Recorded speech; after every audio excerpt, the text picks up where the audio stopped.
Hey guys, glad you could make it. Tonight we're heading to the Circus Maximus to look at the high stakes, deadly career of the Roman Charioteer. They were the most famous and highest paid athletes of the ancient world, but the brutal reality is that they were usually slaves, owned by powerful factions, in a sport so dangerous that a fiery death on the track was just part of the show. But first, it's time to slow down from your own daily race. Find your most comfortable position, let your body relax, and get ready to settle in for the night. If these stories from the ancient world help you find your rest, a simple like is always appreciated. And it's always fascinating to see our global audience in the comments, so be sure to tell us where you're listening from as you get ready to drift off. Ready? Take a slow, deep breath and let it go. Good. We are travelling to the heart of the Roman Empire, to the greatest stadium the world has ever known. The year is 135 AD. The city of Rome is a seething mass of humanity, and you are a young slave boy with a dangerous talent. Your world is the smell of horses. You are a slave, born on one of the great breeding farms in North Africa, a place that produces the finest racehorses for the Roman circus. From the moment you could walk, your life has been one of mucking out stalls, of grooming the priceless, sleek-coated animals, of breathing in the rich, earthy scent of hay and manure. You are a nobody, a piece of property, one of the thousands of invisible people who make the great games possible.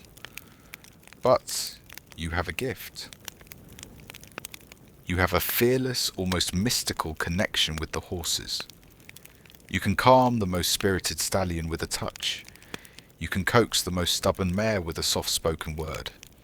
And most importantly, you can ride. You ride bareback with a reckless grace that borders on the insane. And this talent has been noticed. A scout for one of the great chariot factions, the Greens, has seen you. He is not looking for a stable hand. He is looking for raw material.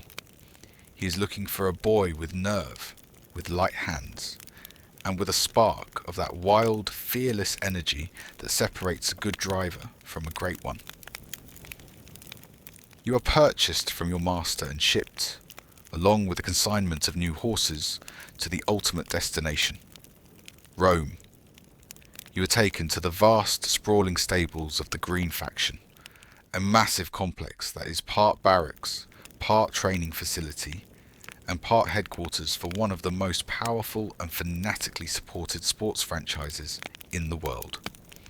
You have been selected to be trained as an origer, a charioteer.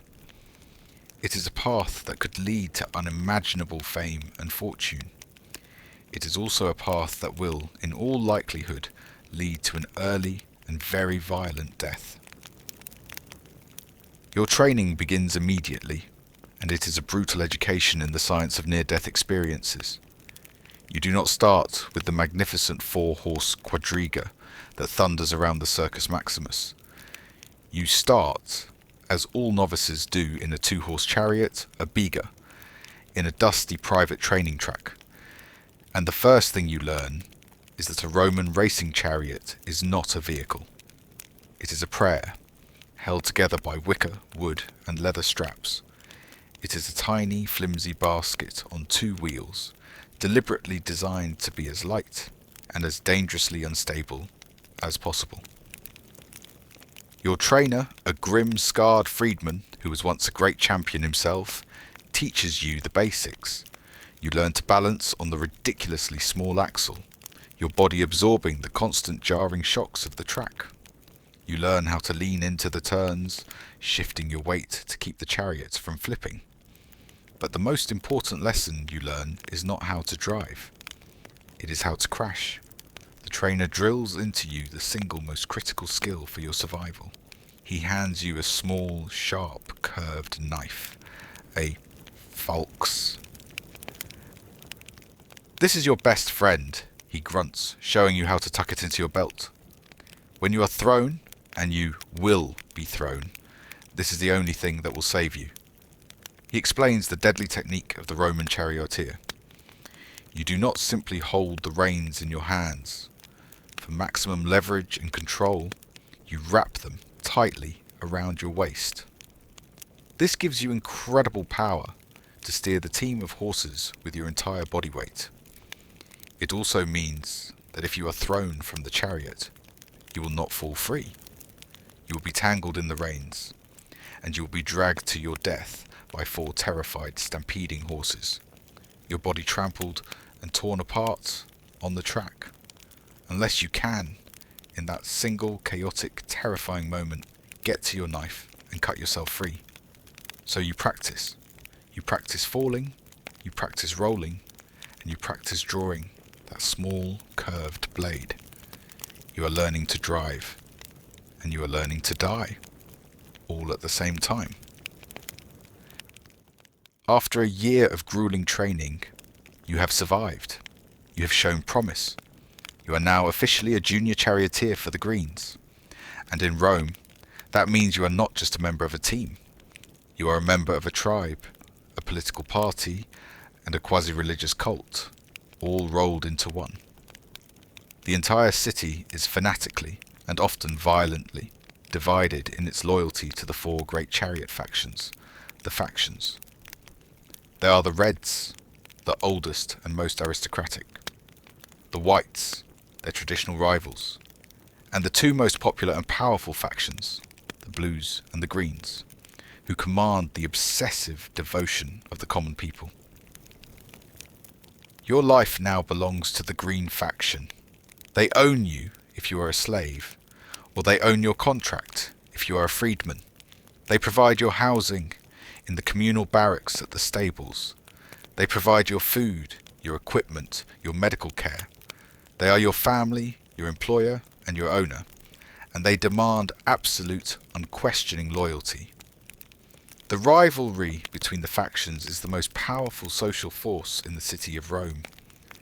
It is a rivalry that is fought out not just on the racetrack, but in the streets. The fans of the different colours despise each other.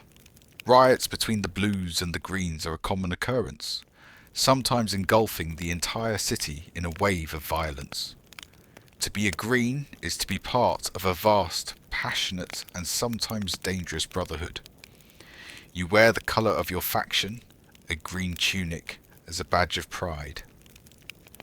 When you walk through the city, you are met with cheers and applause from the supporters of the Greens, and with jeers, curses, and sometimes thrown rocks from the supporters of the Blues.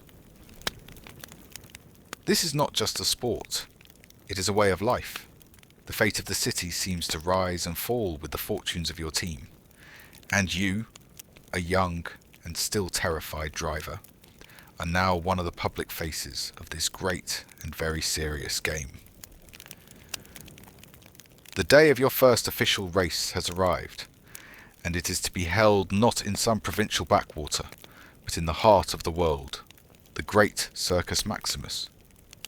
You and your team are led from the stables through the teeming streets of Rome to the great stadium, and the sheer, overwhelming scale of the place is almost impossible to comprehend. It is a vast, elongated bowl of stone and concrete, nestled in the valley between the Palatine and Aventine hills. It is 1/3 of a mile long, and it can hold over 150,000 spectators. It is the largest and most magnificent sporting venue on the planet. The roar of the crowd reaches you long before you enter. It is not a sound, it is a physical presence, a deep primal rumbling that vibrates in your chest, in the very stones of the street.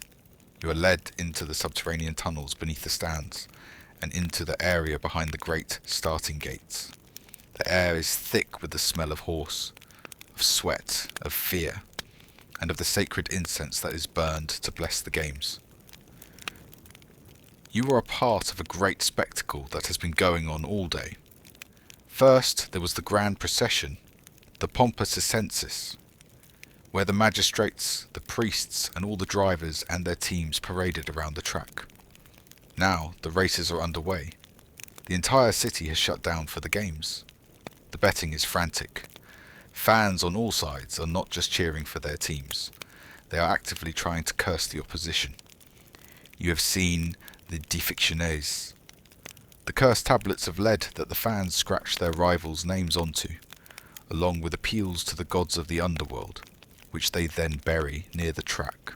They are trying to jinx your horses, to make your chariot crash. In this world, magic is just another part of the game. You stand, waiting for your race, listening to the thunderous roar of the crowd above. It is the sound of 150,000 people, all of them hungry for speed, for spectacle, and for the very real possibility of a violent and very entertaining death, and you are about to be fed to them. The trumpet sounds, signalling your race. You lead your team of 4 magnificent high-strung horses, your quadriga, onto the track. You climb into your tiny, flimsy chariot. You are now in the Carsus, the 12 arched, spring-loaded starting gates at the end of the circus. This is the last moment of quiet, the last moment of individual thought before the chaos is unleashed. You look down the long, sand-covered track. It is divided by a long, decorated central barrier, the spinner. At each end of the spinner are the turning posts, the meti, 3 tall, gilded cones. These are the most dangerous points on the track. You take the 4 sets of leather reins, and with a practiced, deliberate motion, you wrap them tightly around your waist. Your body is now physically connected to 4,000 pounds of terrified, powerful horseflesh. You are the brain, they are the engine. But if the connection is severed, if you fall, you will be dragged to your death. Your hand rests on the hilt of your forks, the curved knife at your belt. You look to your left and your right. In the other 11 gates are the other drivers, from your own green faction and from the rival blues, reds, and whites. Their faces are masks of intense, fearful concentration. The roar from the crowd is a deafening physical wave of sound. The magistrate, who is presiding over the games, rises in his box. He holds a white cloth, the mappa. A profound and sudden silence falls over the stadium. He drops the cloth. The gates fly open, and the world explodes into a thunderous, chaotic roar. The race is 7 laps of pure, adrenaline-fueled chaos. The first few 100 yards are a frantic, desperate cavalry charge for position before the first treacherous turn. 12 chariots, 48 horses, all thundering down the track, the dust kicked up by the hooves and wheels a thick, choking cloud. Your chariot, which felt so flimsy and unstable in training, now seems to float, to fly over the packed sand. The noise is a physical assault, the thunder of nearly 200 hooves, the screech of the wheels, the cracking of the whips, and the constant deafening roar of the crowd. You are not just driving, you are fighting. You lean your body, using the reins wrapped around your waist to guide the 4 horses as a single, cohesive unit. You shout commands to them, your voice roar. The race is a brutal, high-speed ballet of aggression and strategy. You try to force a rival's chariot too close to the central spinner, hoping to make his wheel clip the barrier. He, in turn, tries to shipwreck you, to hook his wheel on yours and send you spinning out of control. There are very few rules. This is not a sport for gentlemen. The most dangerous part of the track, the place where most of the races are won and lost, and where most of the drivers die, is the tight 180-degree turn at the meti.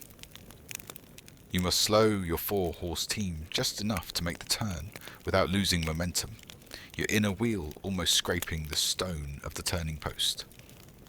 You take the turn too wide, and a rival will cut inside you.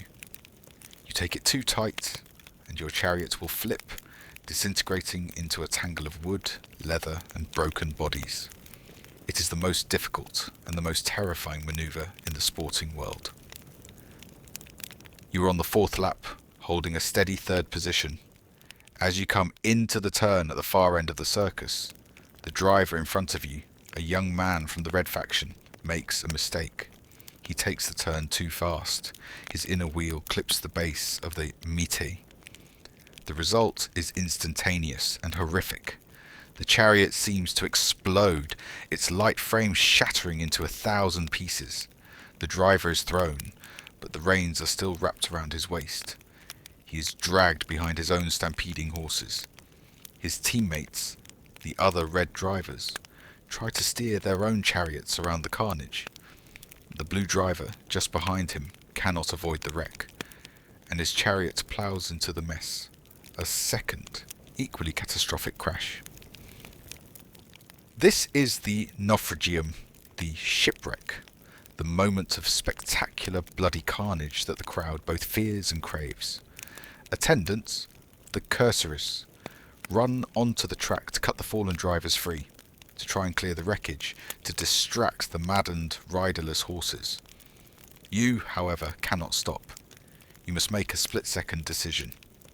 You steer your own team to the outside, finding a clear path through the chaos of splintered wood and fallen bodies.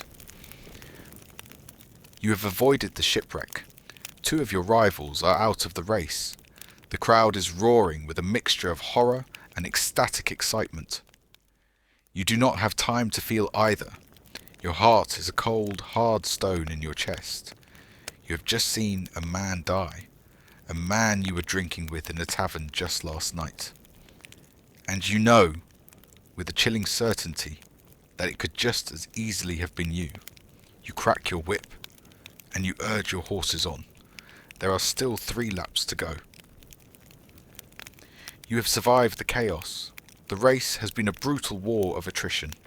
Only 4 of the original 12 chariots are still running, and you are in second place. On the final lap, you are neck and neck with the lead driver, a famous champion from the rival blue faction named Scorpus. He is a legend, a man who has won over 1,000 races. You are a novice in your first race at the Great Circus. The crowd is on its feet, a single roaring 150,000-headed monster. The honor of the green faction rests on your young shoulders. You come into the final turn. Scorpus holds the inside line, the advantageous position. You are on the outside. He is a master of defensive driving, blocking you at every turn. You must take a desperate gamble. You pull on your right-hand rein, urging your horses to their absolute final limit of speed. For a moment, you are pulling alongside him. Your wheels are only inches apart, the hubs screaming as they threaten to touch. The finish line, a white chalk line drawn across the track, is just ahead. You and Scorpus are both lashing your horses with your whips. Your voices roar from shouting. The 4 horses of your team, bred and trained for this single moment, give you one last desperate surge of power. You pull ahead, by a nose, by the width of a single wheel. You cross the finish line, the victor. The roar of the crowd is a physical thing, a wave of sound that washes over you, so loud it is almost a silence. You have done it. You have won. You have beaten the great Scorpus. You have survived. You slow your heaving, sweat-drenched horses to a trot. An official presents you with the victor's palm branch. Another hands you the prize purse, a bag heavy with gold coins. You take a victory lap, the hero of the hour, the adulation of the tens of thousands of green supporters. A sweet, intoxicating music. They are chanting your name. You are a god. That night, you are the toast of Rome. In the taverns and the villas, the supporters of the green faction are celebrating your victory. Your name is being scratched into the walls of public buildings as graffiti. Wealthy patrons and gamblers who won a fortune on your unlikely victory send you gifts. Famous noble women, the wives of senators, send you secret messages, invitations to their private chambers. You are the most famous, most desired man in the entire city, and you are still a slave.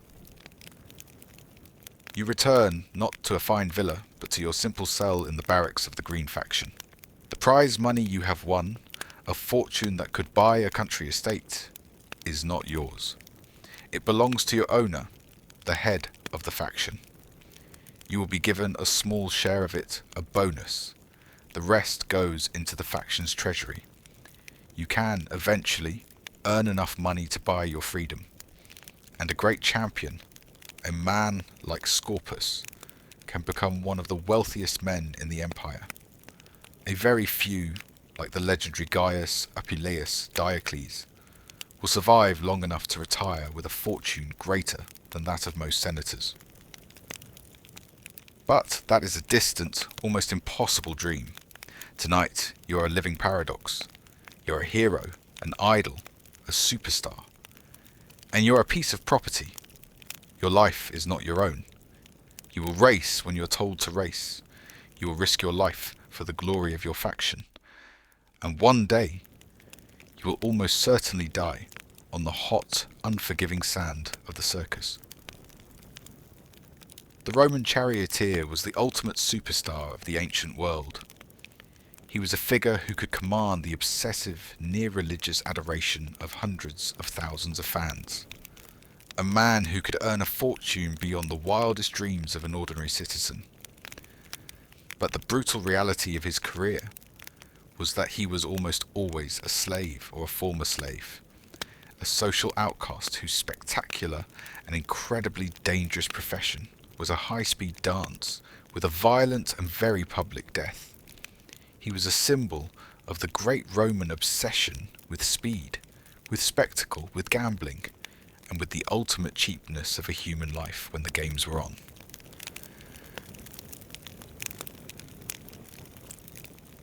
When we think of a medieval blacksmith, we usually picture a heroic figure, muscles gleaming in the firelight, hammering a glowing sword into a legendary blade for a king. It's a powerful, romantic image from fantasy and folklore. But the brutal reality for the vast majority of blacksmiths was a lot less glamorous. They weren't making Excalibur. They were spending 10 hours a day making nails, fixing broken farm equipment, and arguing with farmers about the price of shoeing a horse. They were less of a legendary weaponsmith and more of a combination of a one-man hardware store and a vital village mechanic. The year is 1250. You are the blacksmith of a small English village. Your day is about to begin in the pre-dawn darkness, and it will be filled with fire, sweat, and the endless rhythmic music of the anvil. Your day begins in the dark, long before the first rooster has even thought about crowing. The world outside is silent and cold, but your world is about to become one of intense heat and deafening noise. You are the village blacksmith, and your work waits for no man, and certainly not for the sun. You make your way to your workshop, the smithy. It is less a building and more a large open-sided shed with a thatched roof and walls of wattle and daub. It is dark, cluttered, and smells of coal smoke, hot metal, and the faint, sour scent of horsehoof. Your first and most essential task is to wake the heart of your world, the forge. It is a large raised hearth made of stone and clay, with a deep bed for the fuel and a chimney hood to draw away the worst of the smoke. It is cold and dead. You begin by clearing out the clinker, the glassy, solidified impurities left over from yesterday's fire. Then you lay a new bed of fuel. You are not using clean-burning charcoal today. That is expensive and reserved for finer work. Today you are using sea coal brought by cart from the coast. It is cheaper, burns hotter, but produces a thick, acrid, sulphurous smoke that will sting your eyes and coat your lungs all day. You light a piece of tinder and gently place it in the heart of the coal. Now comes the hard work. You grab the long wooden handle of the bellows, a great double-chambered contraption of leather and wood that is the lungs of your forge. You begin to pump. Whoosh, hiss, whoosh, hiss. The rhythm is slow and steady. You are feeding air to the fledgling flame, coaxing it to life. For 15 minutes you pump, a steady, monotonous workout in the cold morning air. Slowly, a faint orange glow appears in the heart of the black coal. You pump harder. The glow brightens, spreads. A deep, hungry roar begins to build. The forge is alive. It is a ravenous beast that you must feed and control all day. A captured star that will allow you to perform the magic of your craft. Turning hard, unyielding iron into a soft, plastic, obedient material. The fire is the soul of your work, and you are its priest, its servant, and its master, all at once. The fire is now a roaring, white-hot heart in the centre of your smithy. The sun is just beginning to tint the eastern sky, and your first customer of the day arrives. It is not a knight in shining armour, demanding a new sword. It is Thomas, the village carpenter, a man whose face is a permanent mask of weary frustration. He doesn't need a weapon. He needs nails. Hundreds of them. He is building a new barn for the reeve, and he needs 300 nails of various sizes by the end of the day. This is the brutal, unglamorous reality of your profession. You are a nail maker. For every sword a blacksmith might make in his lifetime, he will make tens of thousands of nails. They are the humble, essential fasteners that literally hold your world together, and you are the man who makes them.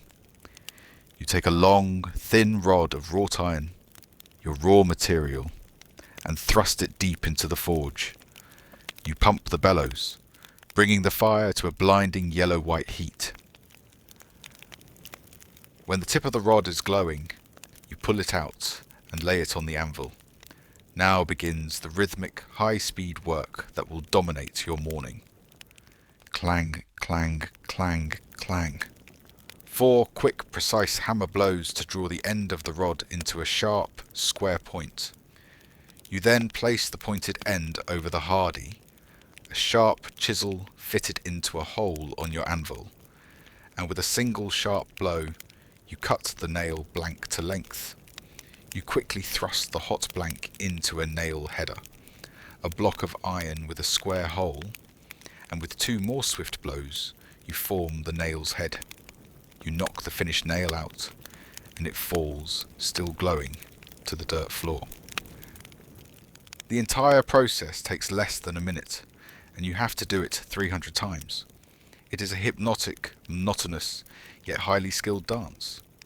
Every movement is economical, perfected by years of practice. You grab the rod, heat, point, cut, head, repeat. Heat, point, cut, head, repeat. The pile of finished nails at your feet grows slowly. Your arm begins to ache with the familiar, deep burn of repetitive labour.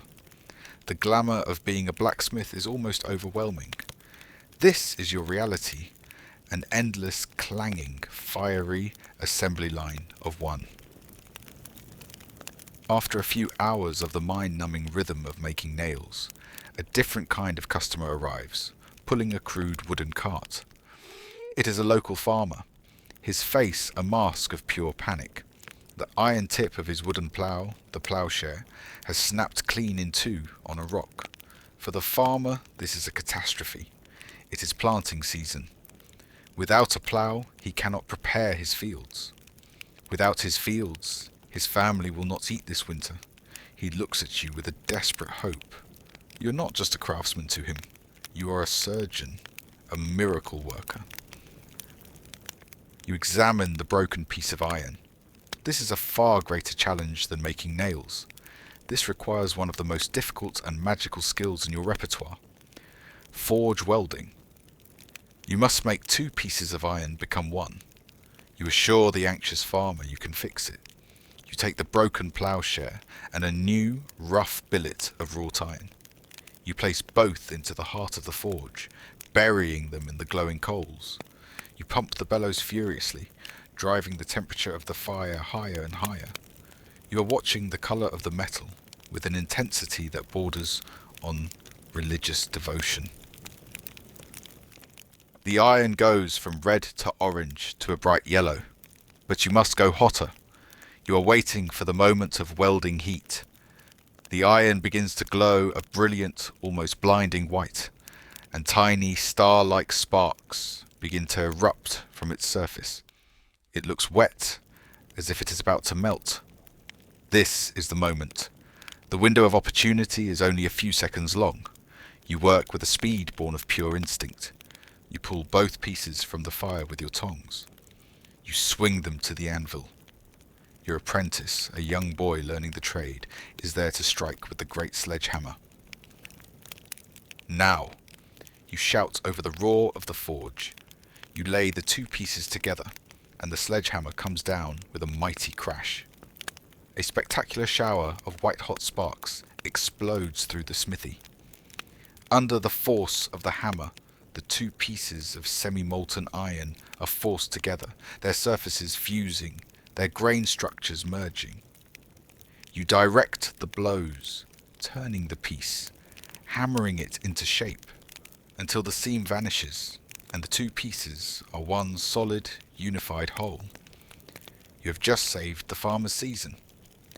He looks at the glowing, repaired ploughshare with a reverence usually reserved for a holy relic. Just as you are finishing the ploughshare, a different class of customer arrives, a man whose fine clothes look out of place in your sooty workshop. He is the steward from the local lord's manor. He does not have a broken tool. He has a commission, a project that will require not just your strength, but your artistry. The lord is building a small new chapel on his estate, and he requires a set of large decorative iron hinges for the main door. This is a high-status job, a chance to create something beautiful, and a welcome break from the world of nails and ploughs.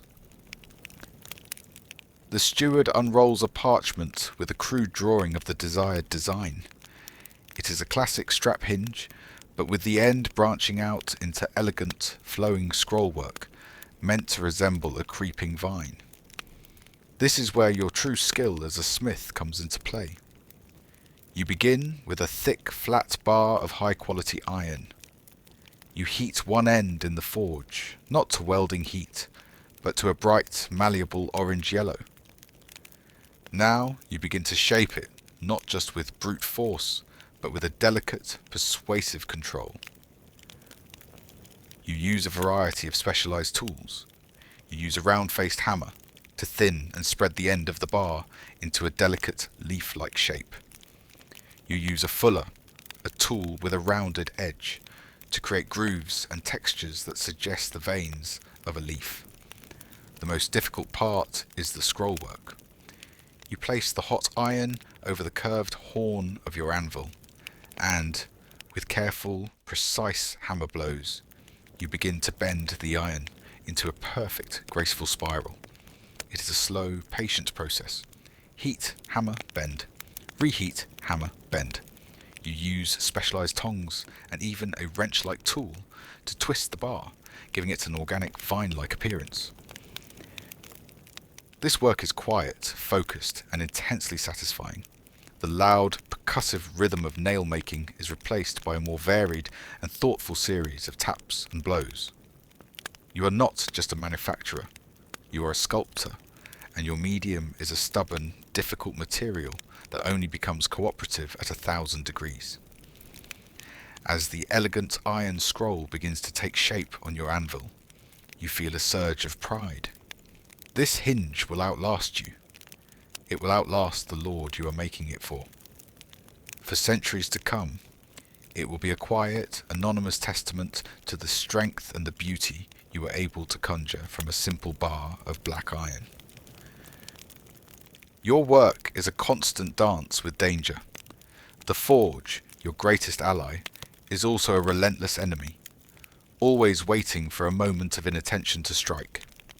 Your world is a catalogue of potential injuries, and you carry a map of your past mistakes on your own skin.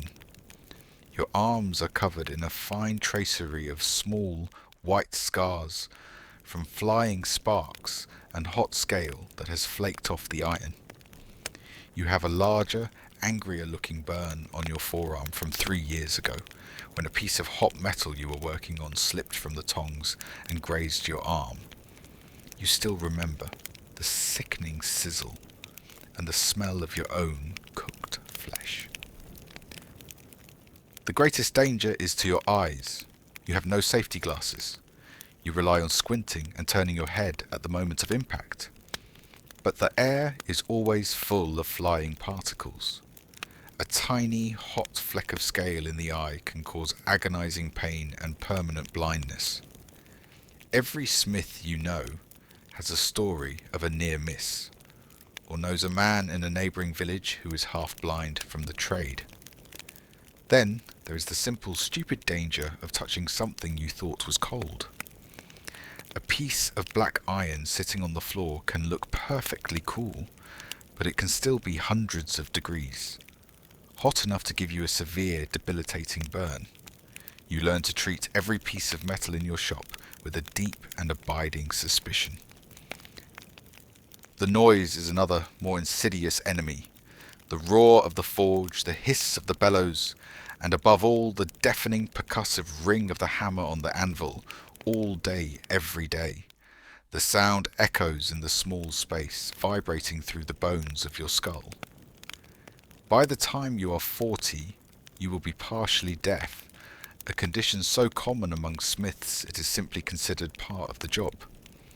You will find yourself shouting in normal conversation and constantly asking people to repeat themselves. And then there is the smoke, the thick yellow sulphurous smoke from the sea coal. It stings your eyes and catches in the back of your throat. You know it is bad for you. You can feel it in your lungs. The black lung that afflicts coal miners is a familiar story, and you are breathing a concentrated version of that smoke all day. Your craft is a paradox. You take the raw, strong element of iron and use it to create the tools of civilization. But in return, the craft slowly, methodically, tries to unmake you, to burn you, to deafen you, and to poison you from the inside out. The world of the blacksmith is not just about ploughs for the men and hinges for the lord. A huge portion of your business comes from the other half of the village, the women and the household. Your smithy is the only source of durable goods, the place where the essential hardware of daily life is made and repaired. In the mid-afternoon, a woman arrives with a common but frustrating problem. Her family's most prized possession, a large cast-iron cooking pot, has developed a crack. In an age where a single pot is a major investment, throwing it away is not an option. You cannot forge weld cast iron. It is too brittle and will shatter under the hammer, but you can patch it. This requires a different, finer set of skills. You first examine the pot, then take a small, thin sheet of wrought iron. With a chisel, you carefully cut a patch just larger than the crack. Then comes the hard part. You must drill holes through both the pot and your new patch. Your drill is not electric. It is a hand-powered bow drill, a simple but effective tool. You place the sharp iron drill bit against the pot and, with a bow and string, you spin the drill, slowly, painstakingly, boring a series of small holes. You then create rivets, small soft iron pins. You insert them through the holes, and with a special set of hammers, you peen the ends, flattening them and creating a tight, secure seal that will hold the patch firmly in place. It is a fussy, meticulous repair, but you have saved the family's pot, and with it, their ability to cook their daily pottage. This is the rhythm of your afternoon. A farmer's wife needs a new blade for her simple vegetable knife. You take a piece of scrap iron, hammer it flat, give it a decent edge on your grinding wheel, and fit it with a simple wooden handle. Another needs a new set of hooks to hang salted meat from the rafters of her cottage. You quickly heat and bend a rod, turning out a dozen simple S-hooks. You make chains for the well, latches for doors, fire pokers for the hearth. It is simple, repetitive work, but it is the bedrock of your business. You are the provider of the small, essential pieces of iron that make a medieval house a home. Late in the afternoon, a new sound joins the rhythm of your smithy, the clatter of hooves on the hard-packed earth outside. A traveller on a tired-looking horse has arrived. The horse is limping. It has thrown a shoe. And so your job description shifts once again. You are not just a smith. You are also the village farrier.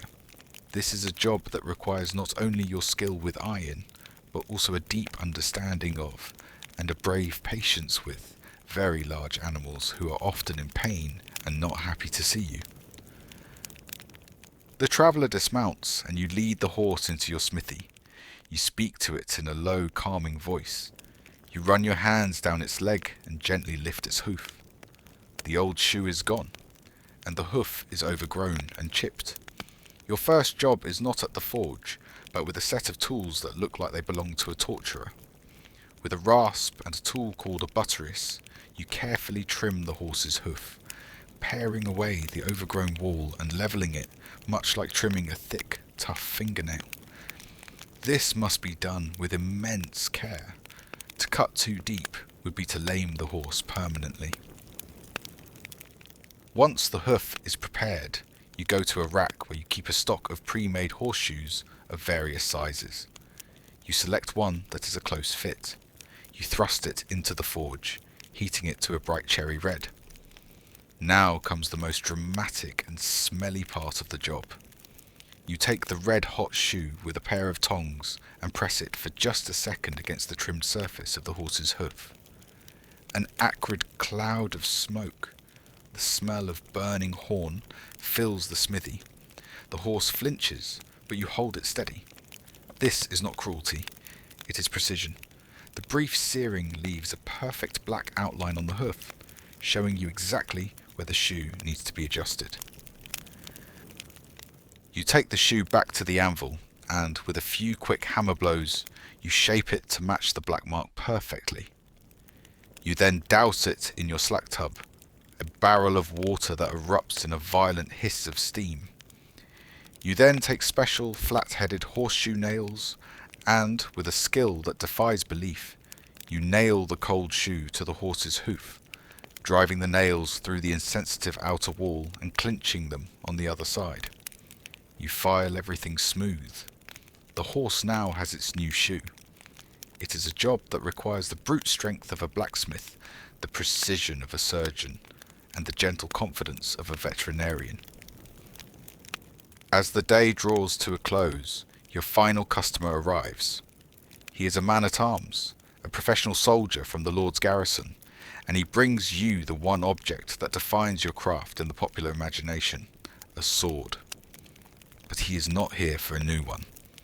His arming sword, a simple, brutish but effective weapon, has a large nick in its blade from a recent training bout where it hit another sword.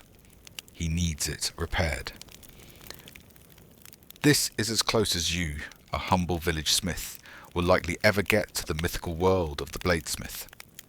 As you take the sword, you reflect on the reality of your trade. The men who actually forge swords are rare and highly specialized masters of their craft, more akin to alchemists than to you. They work in the great cities, or in dedicated armories for kings and great dukes. They understand the secret arts of pattern welding, of folding layers of hard and soft iron together to create a blade that is both flexible and razor sharp.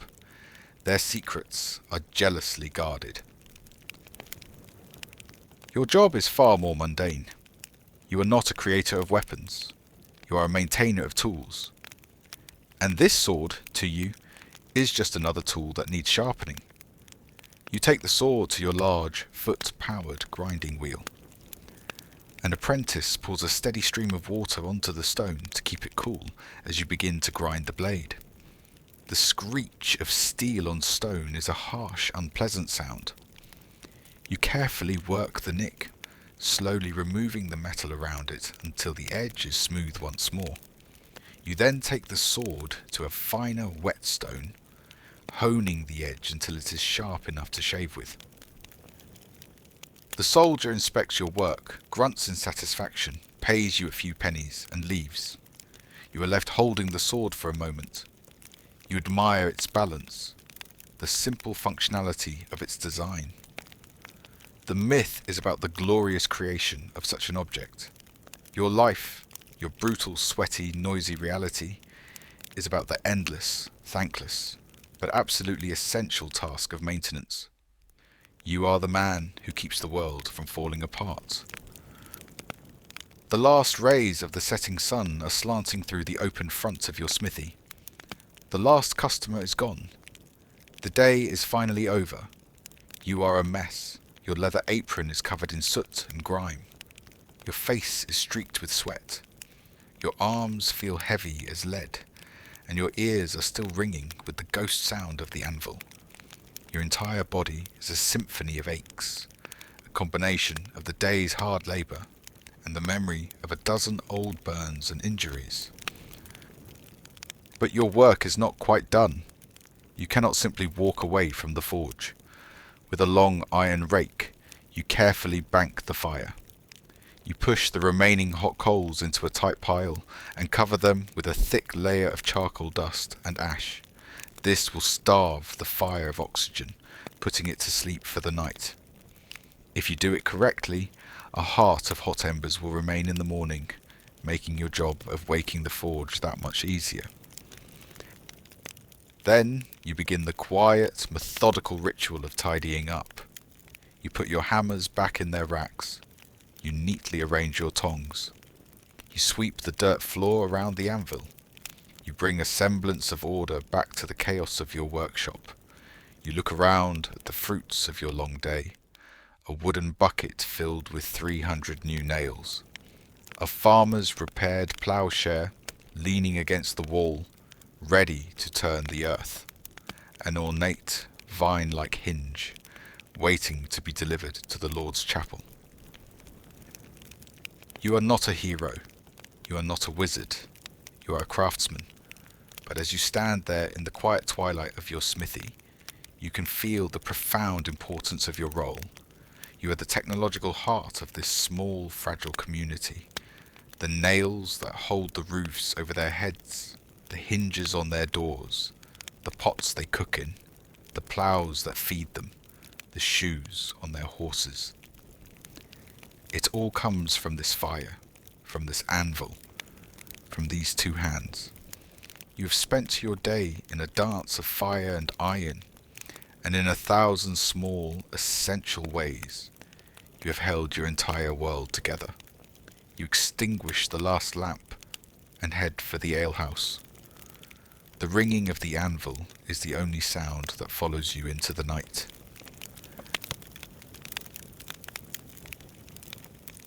When we imagine the life of a Buddhist monk, we probably picture a scene of profound peace. A serene figure, sitting silently in a beautiful Zen garden, in a state of blissful, enlightened calm.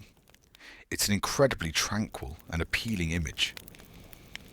But the brutal reality of the training in a medieval Japanese monastery was a grueling, relentless, and often painful ordeal, where enlightenment was sought not through peaceful contemplation, but through a brutal regimen of sleep deprivation, endless chores, and a constant exhausting war against the chatter of one's own mind.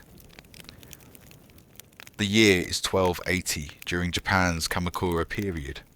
You are a young novice at a remote Zen monastery, high in the mountains. Your search for enlightenment has just begun, and you're about to discover that the path to inner peace is paved with a shocking amount of physical and mental hardship. Your day begins in the dead of night, in a darkness so complete It feels like a physical substance. It is 3 o'clock in the morning. Your alarm clock is not a gentle chime, but a sudden, violent assault on the senses. It begins with the sharp, percussive crack, crack, crack of 2 wooden blocks being struck together by the senior monk. This is followed moments later by the deep, soul-shaking boom of the great temple bell, a sound that doesn't just enter your ears, but resonates through the wooden floor, through your thin sleeping mats, and into the very marrow of your bones. You are jolted from a deep, exhausted sleep. For a moment, you are lost. Then you remember where you are. You are in the Sodo, the monk's hall, a vast, dark and freezing cold room that you share with 100 other men. You are sleeping on a tatami platform, on a thin mat with a single coarse blanket. The cold is the first thing you feel. It is a damp, penetrating mountain cold that seems to radiate from the ancient wooden floors. Every instinct in your body screams at you to pull the blanket over your head, to curl up and sink back into the warmth of sleep. But that is not an option. Hesitation is not part of this life. You swing your legs out and onto the cold floor. All around you, in the faint moonlight filtering through the paper screens, you can see the silent, swift movements of the other monks as they rise and fold their bedding with a practiced, ritual precision. There is no talking, there is no groaning or complaining, there is only the soft rustle of cloth and the sound of bare feet on cold wood. You are a novice, and you have chosen this life, this path to enlightenment. And you are quickly learning that the first step on that path is a brutal daily war against the simple human desire to stay in bed. Before the sun has even thought about rising, before a single drop of tea or morsel of food has passed your lips, your most important work of the day begins. You and the other monks file in silent procession from the sleeping hall to the zendo, the meditation hall. The air is so cold you can see your breath. Inside, the zendo is dark, cavernous, and smells of old wood, tatami, and the faint, clean scent of incense. The only light comes from a single, flickering oil lamp. The ritual is precise and unvarying. You bow at the entrance. You walk to your assigned spot, a small, round cushion called a zafu, which rests on a larger square mat. You bow to your cushion. You turn and bow to the monks sitting opposite you. You then settle onto the cushion, tucking your legs into the full lotus position. For a novice like you, this posture is a form of slow, grinding torture. Your ankles protest, your knees scream, and your hips feel like they are being pried apart.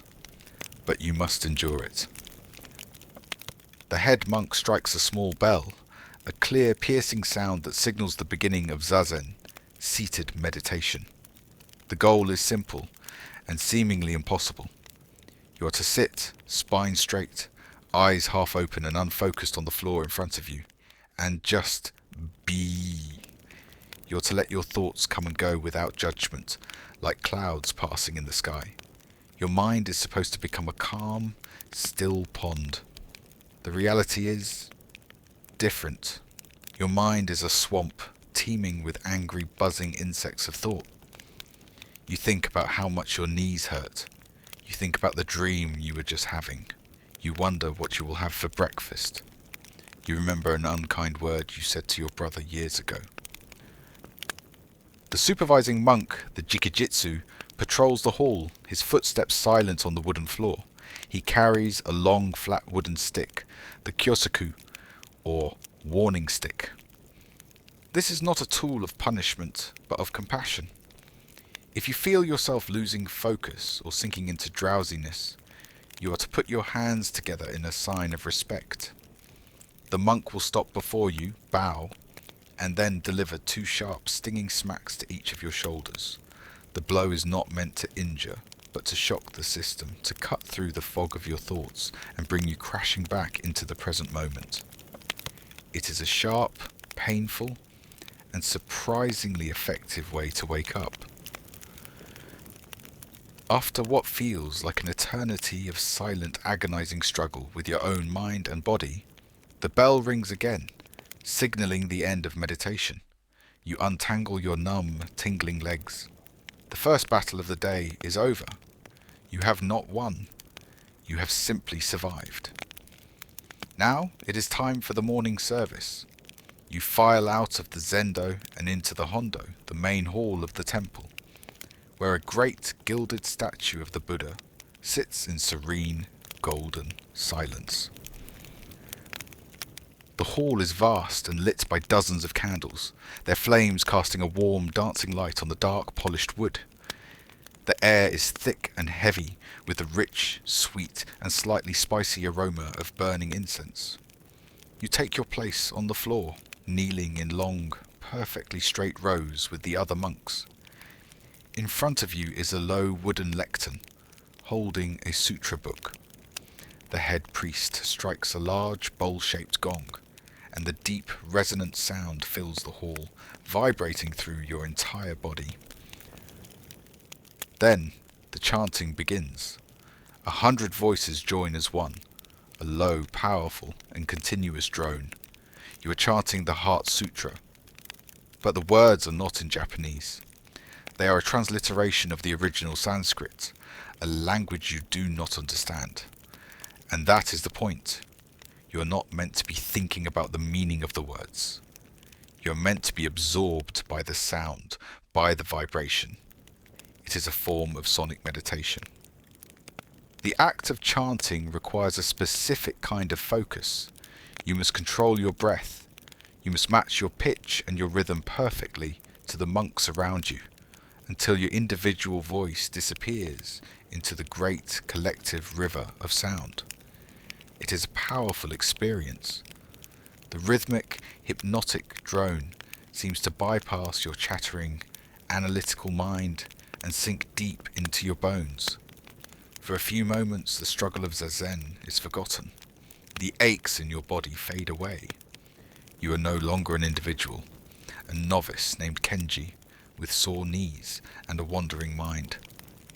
You are simply a part of this one great voice, this one great sound, rising like an offering into the smoky darkness of the temple dawn. The morning service concludes, and now, finally, it is time for the first meal of the day. But this is not a boisterous communal breakfast. It is one of the most highly ritualized, strictly disciplined, and completely silent practices of your monastic life. It is called oryoki, which roughly translates to just the right amount. You return to the meditation hall and take your seat.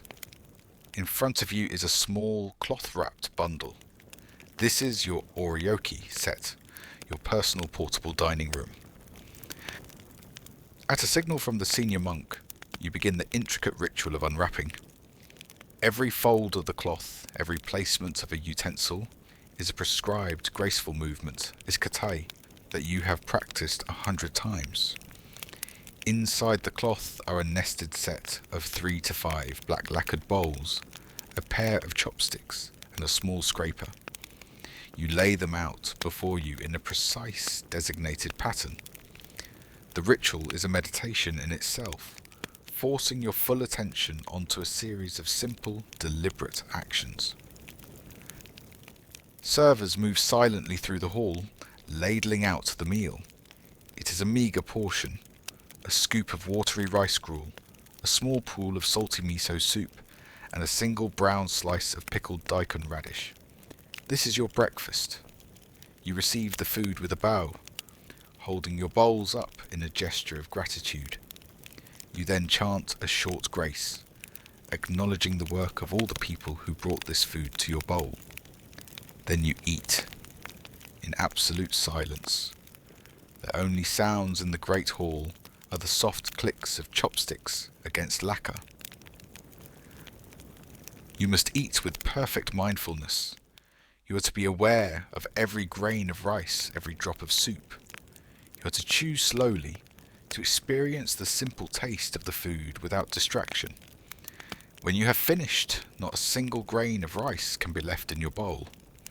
A server then comes around with a pot of hot water. You pour some into your main bowl, and using your small scraper, you meticulously clean every last bit of residue from the inside. Then, as the final act of this ritual of non-waste, you drink the dishwater. The bowls are then wiped clean with your cloth and nested back together, wrapped up exactly as they were before. The entire process is a profound lesson in gratitude, mindfulness, and the importance of cherishing the simplest of things. After the silent, mindful ritual of breakfast, the monastery shifts its focus from stillness to movement. But this is not a break from spiritual practice. It is simply a different form of it. Now begins the period of samu, or work practice.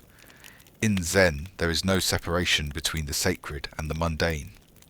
Work is not a chore to be rushed through. It is a vital part of your training, a form of moving meditation. The famous Zen saying captures it perfectly. Before enlightenment, chop wood, carry water. After enlightenment, chop wood, carry water. You are assigned your task for the day by the head of works, a stern senior monk who seems to have an uncanny ability to know which job you will hate the most. There is no glamour in samu. You might be sent with a group of other novices into the cold mountain forest, where you will spend the next 4 hours felling trees, with a hand axe and carrying the heavy logs back to the monastery for the kitchen and bath fires. It is grueling, dangerous, and exhausting work. Or you might be assigned to cleaning. The monastery has vast, long corridors of dark, polished wood, and they must be cleaned every single day. This is done on your hands and knees, with a wet rag. You push the rag ahead of you, shuffling forward in a low crouch, again and again, down the seemingly endless hallways. It is a recipe for an agonizing backache, and the very definition of monotonous labor. Or perhaps you are sent to the vegetable gardens to spend hours pulling weeds in the hot sun. Or, the most dreaded job of all, cleaning the latrines. The rule of samu is simple. Whatever the task, you must perform it with your full, undivided attention. You are to chop wood as if it is the most important act in the universe. You are to wipe the floor with a state of mindful awareness. You are not to complain. You are not to slack. And you are not to let your mind wander. The goal is to lose yourself in the work, to raise the line between you and the task. It is a profound spiritual discipline, disguised as simple manual labor. You are learning to find enlightenment not in some transcendent, mystical state, but in the ordinary, repetitive, and often unpleasant reality of just doing the dishes. The midday meal, the main meal of the day, is another silent, ritualized oryoki affair, identical to breakfast, but with perhaps an extra helping of vegetables. After the meal, there is a short break, the first unstructured time in your day. But it is not for napping or idle chatter. It is for study, for mending your robes, for a brief period of personal reflection. Then you are summoned to the Dharma Hall for a teisho, a formal lecture from the abbot of the monastery, the Zen master, or Roshi. You kneel on the tatami floor with the other monks. The Roshi, an old man with a shaved head and eyes that seem to see right through you, sits on a raised platform. He does not deliver a sermon in the way you might imagine. He does not offer comforting words or simple moral lessons. His task is not to comfort you, but to shatter you.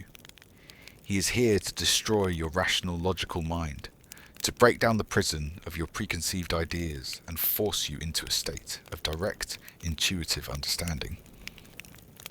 His primary tool for this is the asterisk koan. A koan is a short, paradoxical riddle or story that defies logical explanation. He might pose the famous question, what is the sound of one hand clapping? Or, a dog has no Buddha nature. Why? He doesn't want you to think about the answer.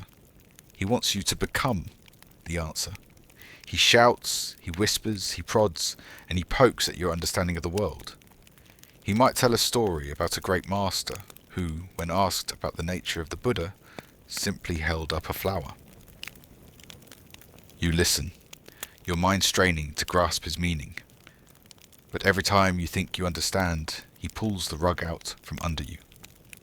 The entire point is that you cannot understand it with your intellect. The lecture is confusing, frustrating, and designed to push you to the edge of your mental limits.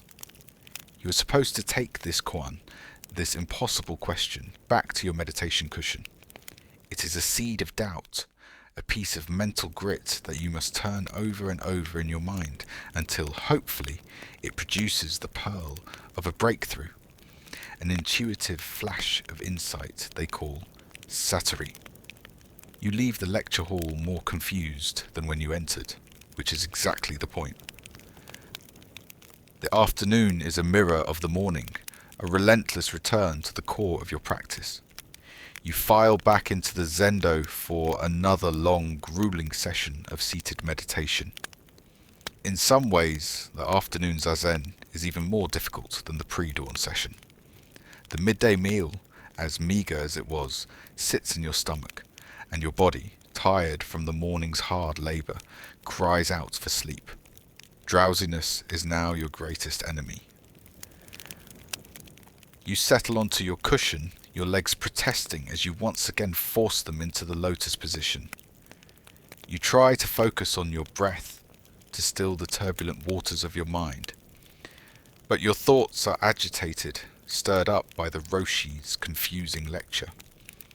The koan he presented buzzes in your head like a trapped fly. What is the sound of one hand?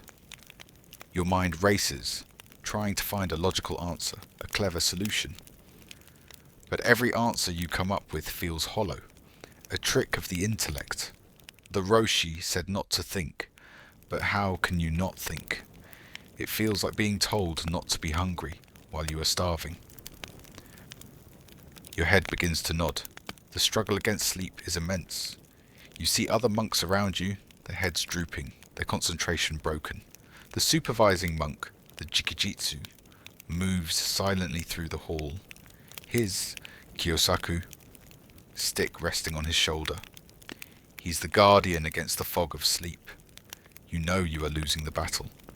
Your posture slumps, your mind drifts. In a moment of clarity, you realize you need help. You put your palms together and bow. The Jikijitsu stops before you. You both bow. You lean forward, exposing your shoulders. The stick comes down with a sharp, loud whack. The pain is electric, a jolt that shoots through your entire body. Whack! Another one on the other shoulder. The pain is not a punishment. It is a gift. It slices through your drowsiness. It shatters your circular thinking. And for a glorious, crystal-clear moment, there is no thought, no koan, no sleepiness. There is only the stinging fire in your shoulders and the present moment. You bow to the monk. He bows back. You straighten your spine. And you begin again. This is the brutal reality of the path. It is not a gentle stroll, but a hard, uphill climb. A constant moment-to-moment battle against yourself. As darkness falls over the mountain monastery, there is no respite, no easing of the rigid discipline.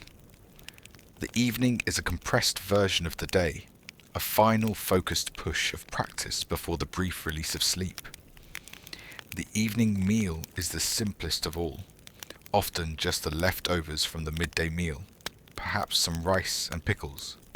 It is eaten with the same silent, mindful ritual of oryoki. After the meal, there is more work to be done.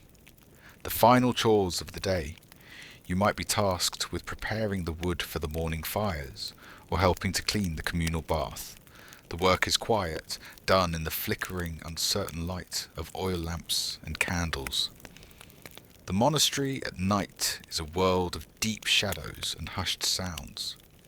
Then it is back to the Hondose for the evening sutra service. Once again, you kneel in the darkness and join your voice to the 100 other voices, the deep, resonant drone of the chant filling the ancient hall, a final offering to the great silent Buddha. And then, of course, there is one last session of Zazen. You return to your cushion in the meditation hall. Your body is a symphony of aches. Your knees throb, your back burns, and your shoulders still sting from the kyosakus. You are deeply, profoundly tired. But you must sit. You must face your own mind one last time. In some ways, this final session is the most profound. Your body is too exhausted to fidget. Your mind is too weary to race. The constant friction of the day's relentless schedule has worn you down, sanding away the sharp edges of your ego. There is no leisure time in a Zen monastery. There is no personal time. Every moment of your day, from the 3 a.m. bell to the final moment before sleep, is structured, controlled, and dedicated to the practice. The schedule is the crucible.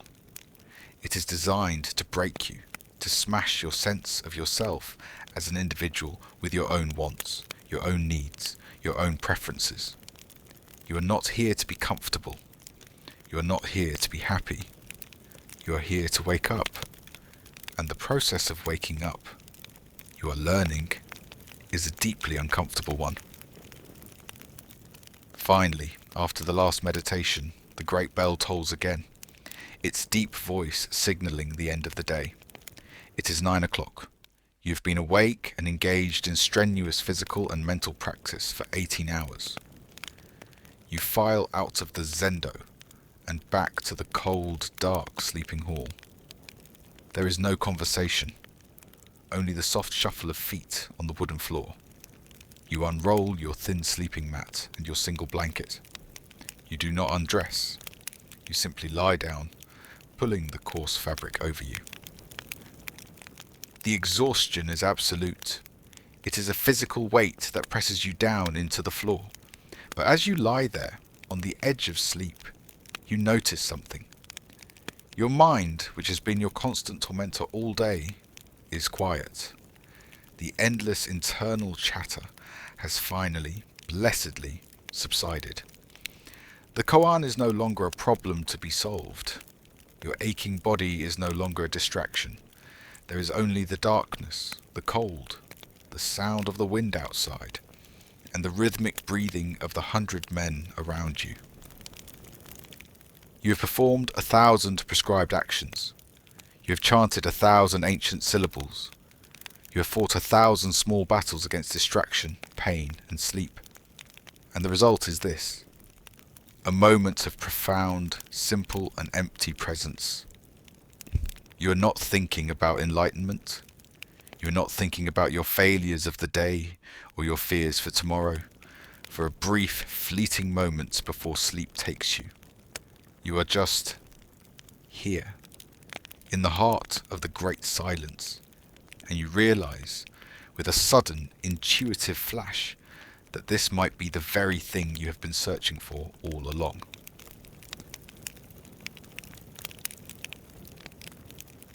In a world before writing, how did a great empire remember its own story? How were its laws, its treaties, its entire history passed down through the generations? In the great West African empires of Mali and Songhai, this monumental task fell to a single, extraordinary figure: the griot. We have this romantic image of a charming, wandering storyteller, a simple musician singing folk tales. But the brutal reality is that the griot was a high-stakes political operator, a walking, talking national archive whose perfect memory was the bedrock of the entire kingdom. He was a praise singer, a diplomat, and a historian whose life was one of immense pressure, where a single forgotten name in a king's lineage could be an insult punishable by death. We are travelling to a land of gold and salt, a vibrant empire in the heart of West Africa. The year is 1325. The Mali Empire is at the height of its power under the legendary Mansa Musa, and your destiny has been woven for you since the moment of your birth. You are born into the sound of music and the weight of words. You are a child of a Jeli, or Griot, family, and in the rigid caste-based society of your people. This means your path is already chosen. You will not be a farmer tilling the soil.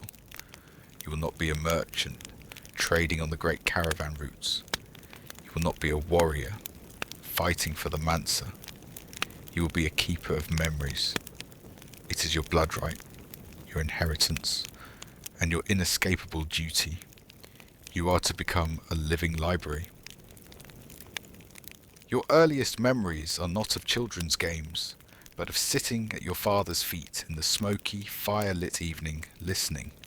He is the griot to your local village chieftain, and his voice is a river of stories. He chants the endless genealogies of the local noble families, tracing their lineage back for centuries. He sings the great stanzas of the epic of Sundiata, the mythical founder of your great empire. The stories are not for entertainment. They are lessons. They are history. They are the social and political glue that holds your world together. You learn that words have a physical weight, a tangible power. A well-placed praise can make a chieftain puff up with pride and be generous.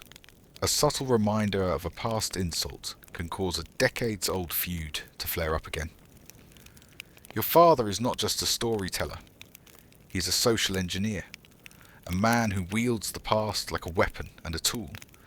And you, a small child, are his apprentice, absorbing it all, the intricate web of names, of deeds, of slights, and of honours, that is the true, unwritten constitution of your people. Your formal training begins when you are 7 years old, and it is a brutal and relentless apprenticeship. You are to become a vessel for the collective memory of your entire civilization, and that vessel must be forged in the fire of discipline and endless repetition. Your teacher is your uncle, a man whose own mind is a vast and perfectly ordered archive of the past, and he is not a gentle teacher. Your primary task is memorization. Hours upon hours, day after day, you sit and you repeat. You learn the king lists of the Mali Empire, not just the names, but the names of their mothers, their wives, their major accomplishments, and their famous sayings. You must recite them forwards and backwards. You learn the detailed genealogies of every noble family in your region, a complex and ever-changing map of power and influence. A mistake is not just a mistake. To forget a name, or to place it in the wrong order, is a profound and dangerous insult, and your uncle's heavy hand is a constant, painful reminder of the importance of perfection.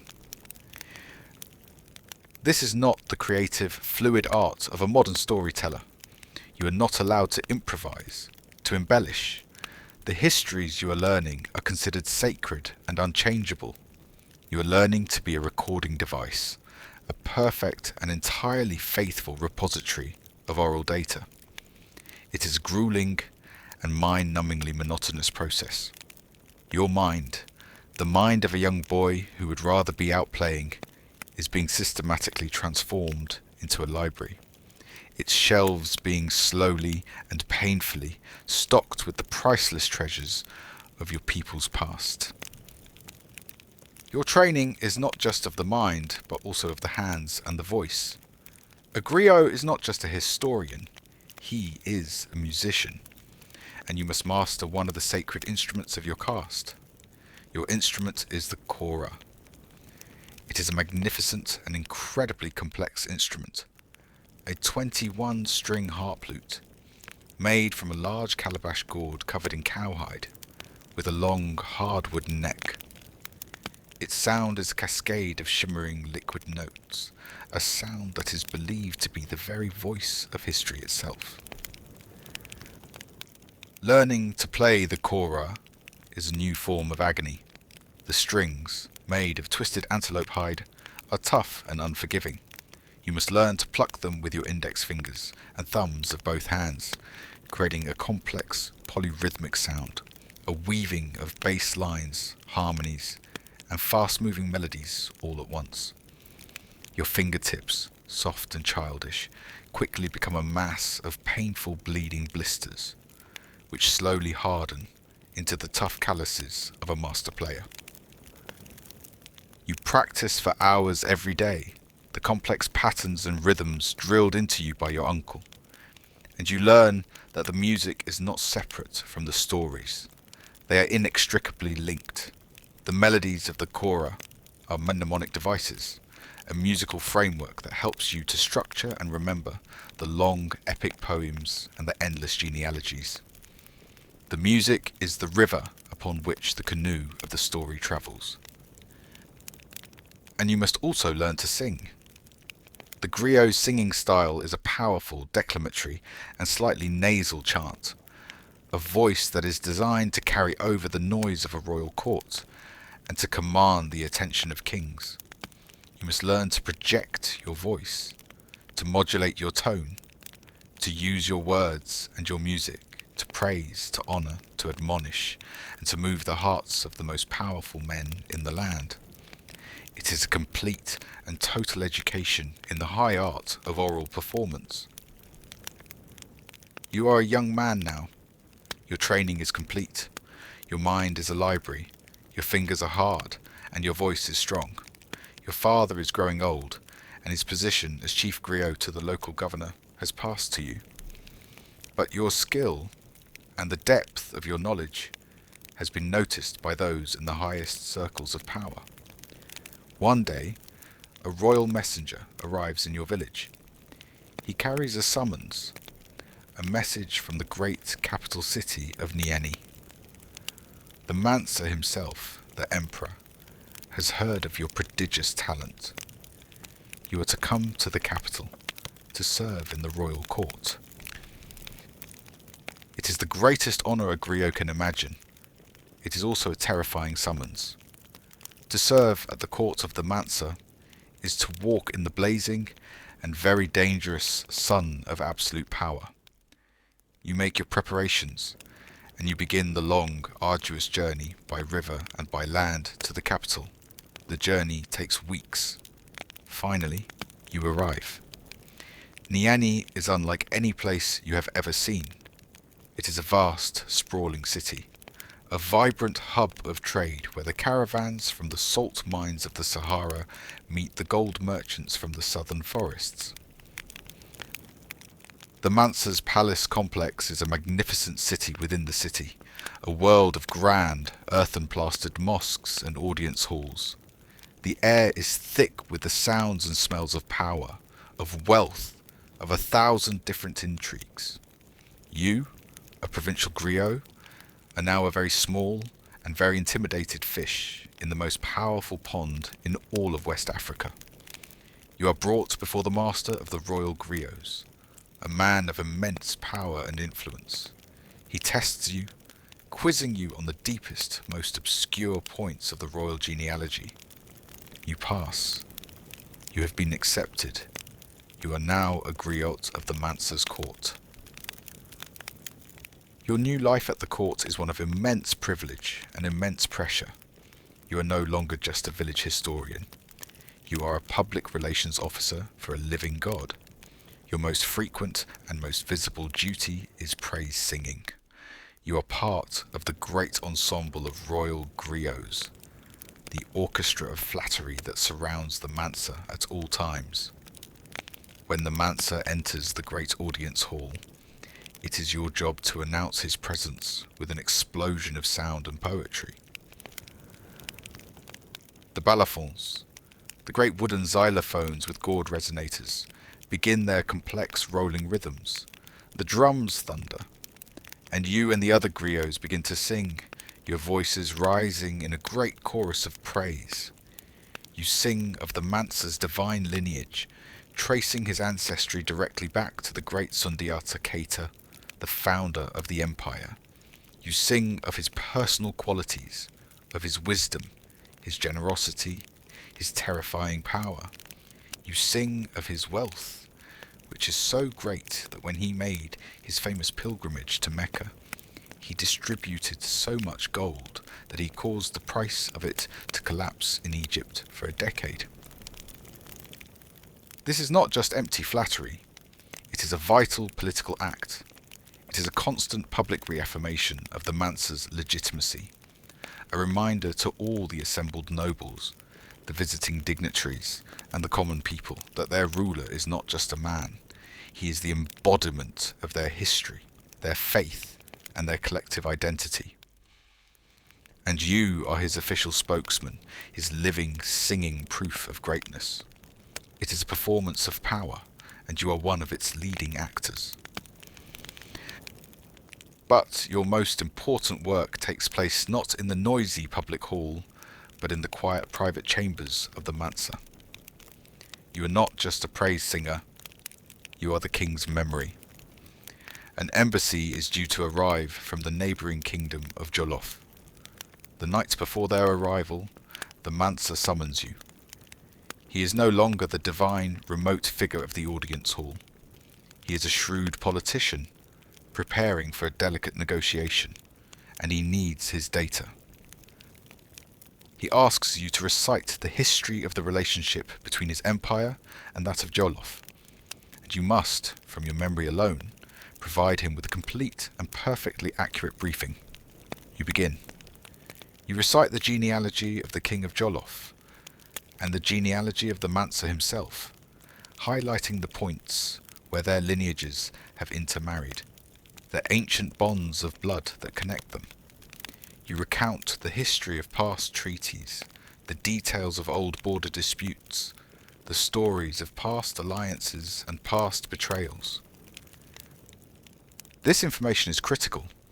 It will form the very foundation of the coming negotiation. To know that the visiting king's great-grandmother was a princess of Mali is a powerful diplomatic tool.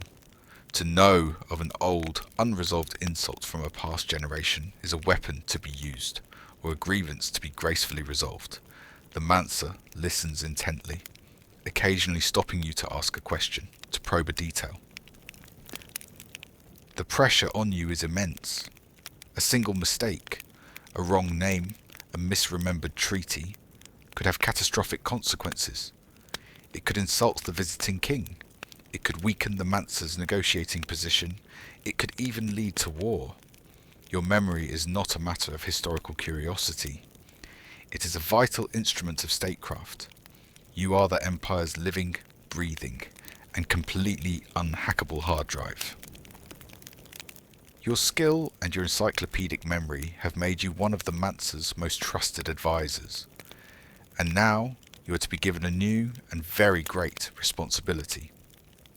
You are to accompany the Mansa's own brother on a diplomatic mission to the court of the Sultan of the Marinid dynasty, in distant Fez, across the Great Sahara Desert.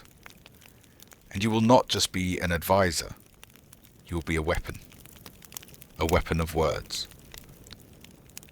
The journey across the desert with the Great Salt Caravan is a long and arduous ordeal. But when you finally arrive in the magnificent tiled courtyards of the Sultan's palace in Fez, your work begins. The Marinid court is a world of written documents, of libraries, of a culture that puts its faith in the written word. But your culture is one of the spoken word, and you are its most powerful ambassador. In the great audience hall, you are the one who will formally present the Mansa's greetings and his proposals. You stand before the Sultan, your kora in your hands, and you begin. You do not just speak, you perform. You begin by singing the praises of the Sultan, a necessary and deeply appreciated act of flattery. But then you pivot. You begin to sing the praises of your own master, the Mansa Musa. You sing of his wealth, of his power, of his piety, You sing the history of his great empire. You are not just a diplomat. You are a walking, talking advertisement for the power and glory of the Mali Empire. You frame the Mansa's proposals not as a simple business transaction, but within the grand, sweeping context of history and shared faith. Your words, backed by the authority of your sacred office and the undeniable power of your artistry, have a weight that a simple written letter could never have. You are the human face of your empire, the living embodiment of its culture and its history, and in this foreign court your performance will determine the success or failure of the entire crucial diplomatic mission. You are back in Niani. A complex and bitter dispute has arisen between two powerful noble families over the inheritance of a large tract of fertile land along the river. Both families have produced witnesses, both have sworn oaths.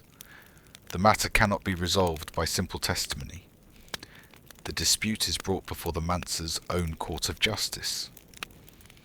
But there are no written law books, no great legal codes to consult. There is only the living memory of tradition, the precedents of the past. There is only you. You are summoned before the court. You are not a witness. You are the law library. You are asked to recite the histories of similar inheritance disputes, to recall the judgments that were handed down by the great kings and Mansas of the past. You close your eyes. You pluck a soft, meditative tune on your kora, and you begin to search the vast, perfectly ordered archive of your mind. You recount the story of the dispute between the Charioteer and the Konate clans from the time of Sundiata's father. You recite the famous judgment of Mansa Wali, who settled a similar case by dividing a disputed property according to the number of wells on it. Your recitation is not just a story. It is a legal argument. It is the foundation upon which the current judgment will be based. The law of your land is not a static, written code. It is a living, breathing tradition, a conversation between the present and the past. And you are the medium of that conversation.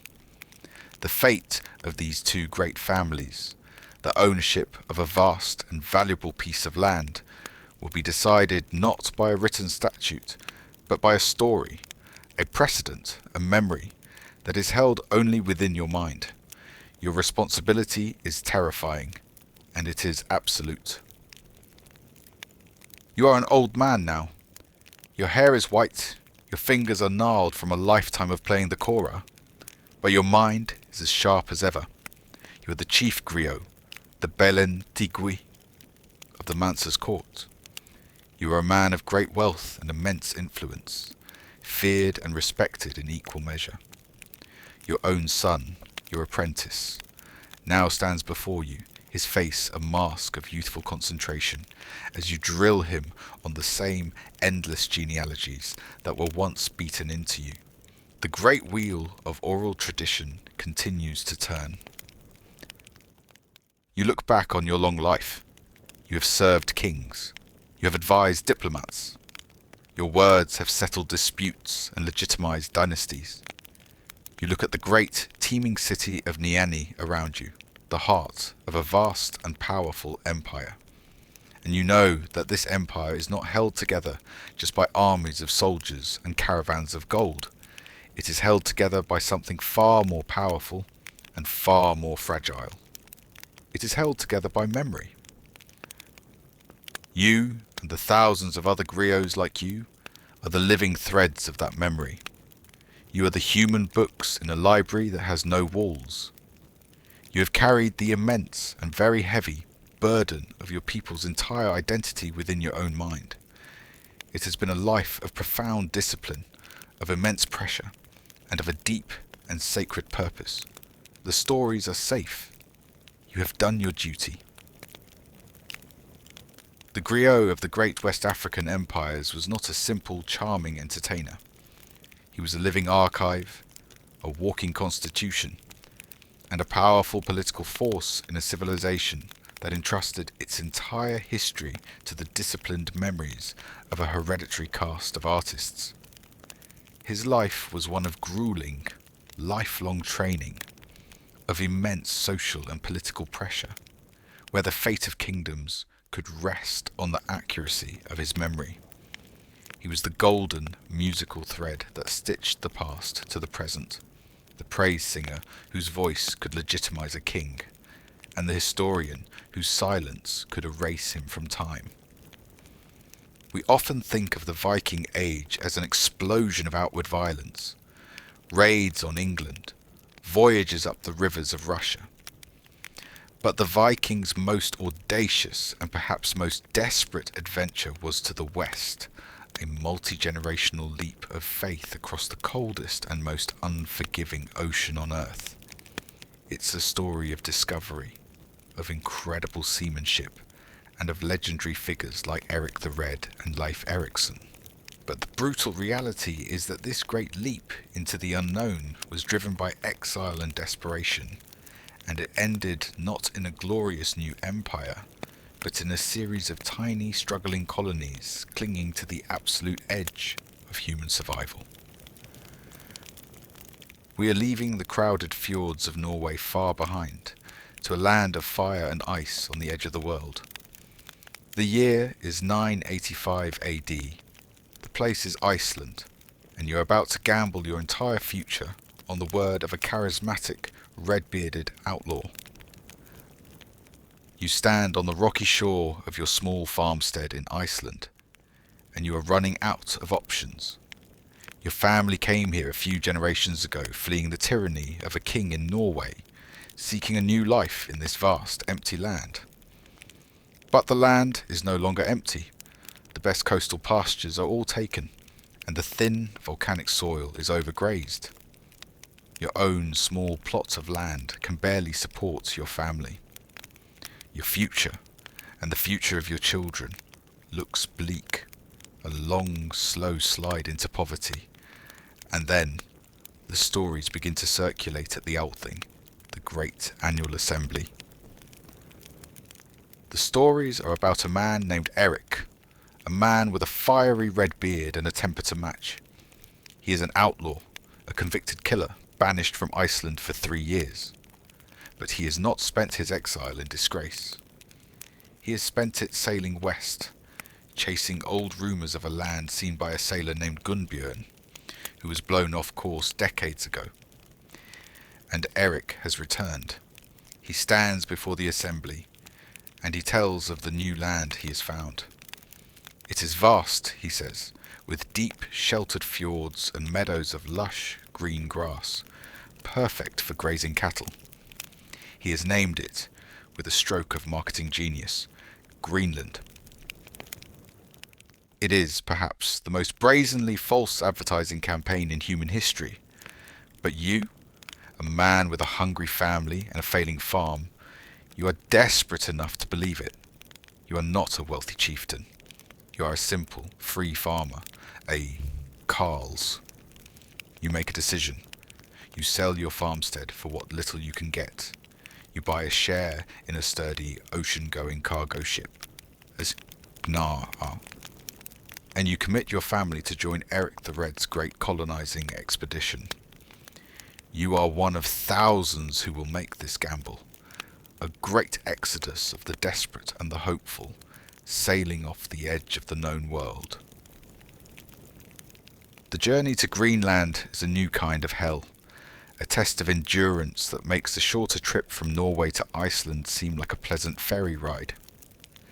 A fleet of 25 ships sets out from the western fjords of Iceland, a floating migration of an entire community.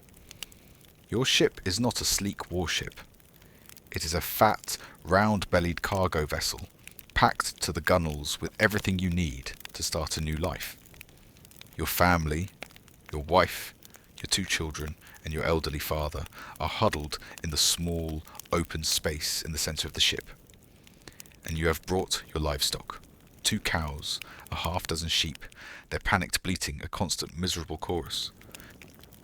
The ship is a crowded, stinking, floating barn, and your greatest enemy is the ice.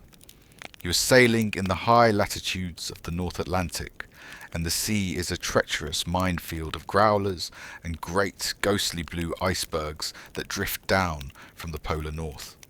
A constant vigilant watch must be kept.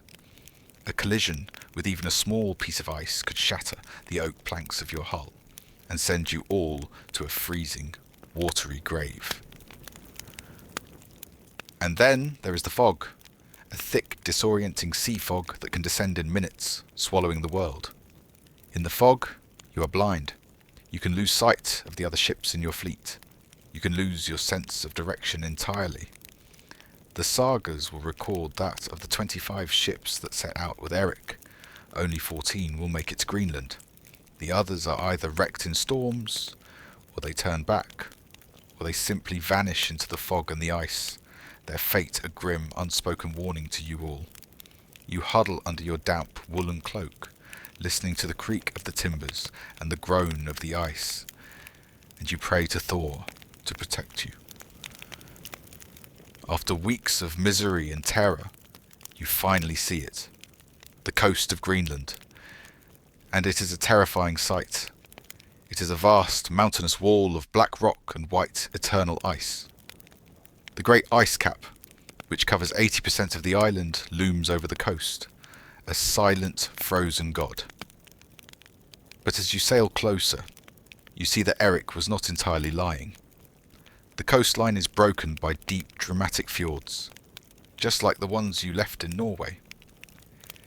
And at the very end of these fjords, protected from the worst of the sea ice, are small, isolated pockets of green. Your fleet makes its way into one of these great fjords, the place that Eric has named Eirik's Fjord. And here, in a narrow strip of coastal land, is the site of your new home. It is not the lush paradise that Eric described. It is a harsh, marginal land, a thin and fragile veneer of life on the edge of an immense wasteland of ice.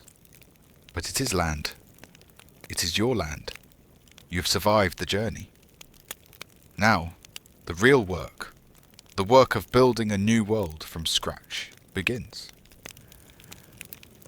You and the other settlers begin the back-breaking labour of building your new farmsteads. You choose a spot on a gentle slope overlooking the fjord, a place that will catch the precious, low-hanging sun. And you begin to build your longhouse. There are few trees in Greenland, so timber is a precious, rationed commodity, used only for the internal frame of the house. The walls themselves are made from the materials at hand. You cut great thick bricks of turf from the surrounding meadow, the same technique your comrades will one day use in Vinland. The walls of your home are nearly 6 feet thick, a massive insulating barrier against the brutal Greenlandic winter. The roof is made of driftwood and turf, and the floor is packed earth. It is a slow, arduous process, but as the longhouse takes shape, a sense of hope begins to return. You are not just building a shelter. You are planting a flag. You are creating a small, stubborn pocket of Norse civilization on the very edge of the map. You look at your finished longhouse, its smoky, fire-lit interior, a warm and welcome sanctuary, and you feel a profound sense of accomplishment. This is yours. You have carved it with your own 2 hands from this wild and unforgiving land. Life in the Greenland colony is a life of constant grinding labour, a life dictated by the short, frantic summers and the long, isolating winters. Your existence is a precarious one. You are a farmer, but the growing season is so short that you can only grow hardy crops like barley. And some years, an early frost will wipe out your entire harvest. Your true wealth is not in your fields, but in your livestock. Your small herd of cows and sheep are the key to your survival. And the summer is a frantic race to cut and dry enough hay to keep them alive through the long, dark winter. But you are not just a farmer. You are a hunter. you must supplement your meagre agricultural output with the bounty of this new land. You hunt the caribou that migrate through the inland valleys. You hunt the seals that bask on the coastal ice floes. Their meat provides food, their blubber provides oil for your lamps, and their skins provide warm, waterproof clothing. And most importantly, you hunt the walrus. The great walrus colonies to the north are the source of Greenland's most valuable export, ivory.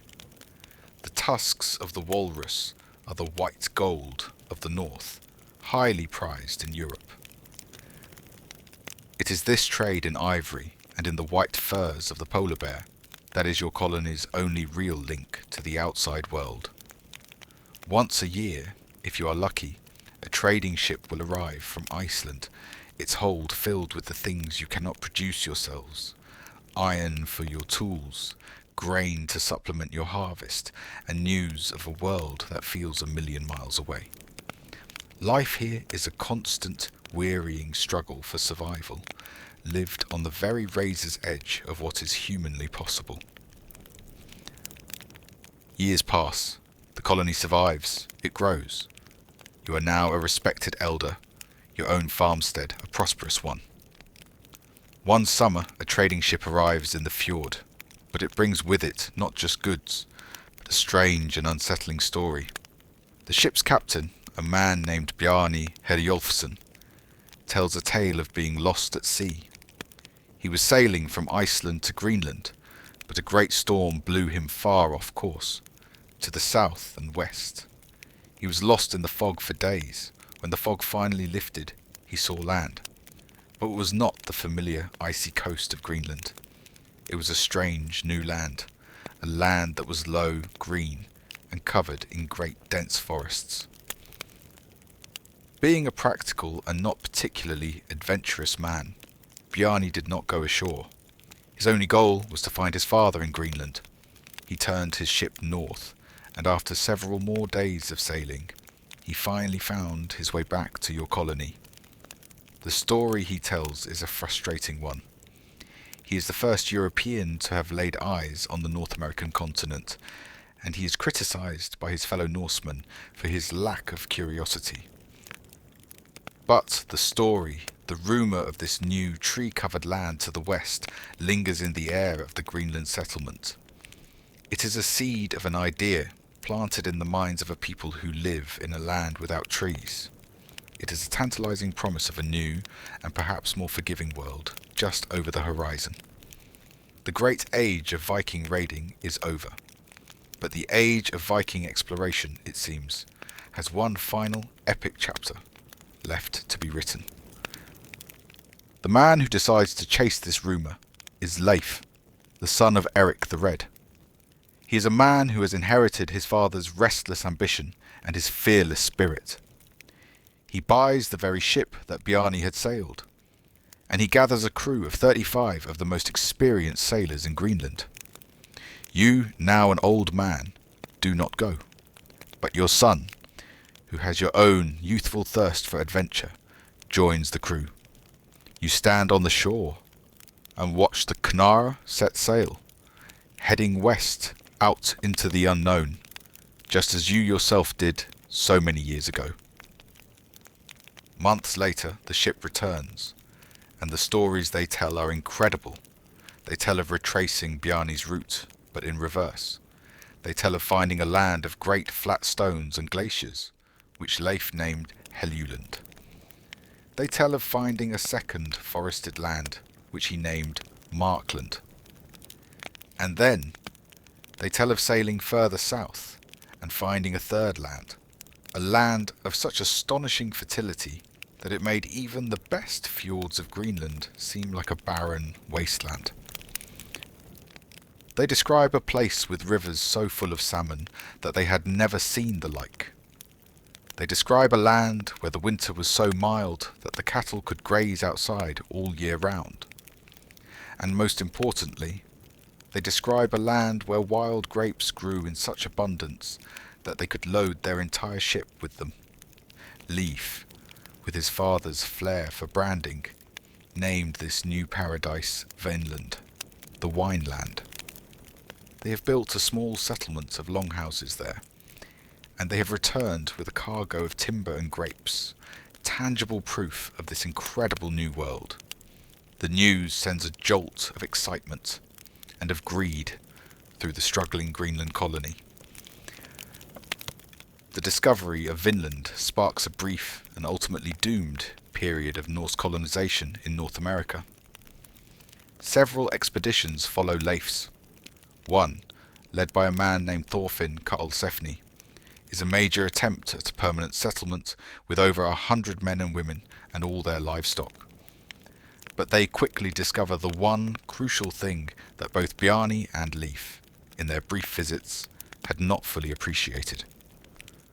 This new world is not empty. It is inhabited.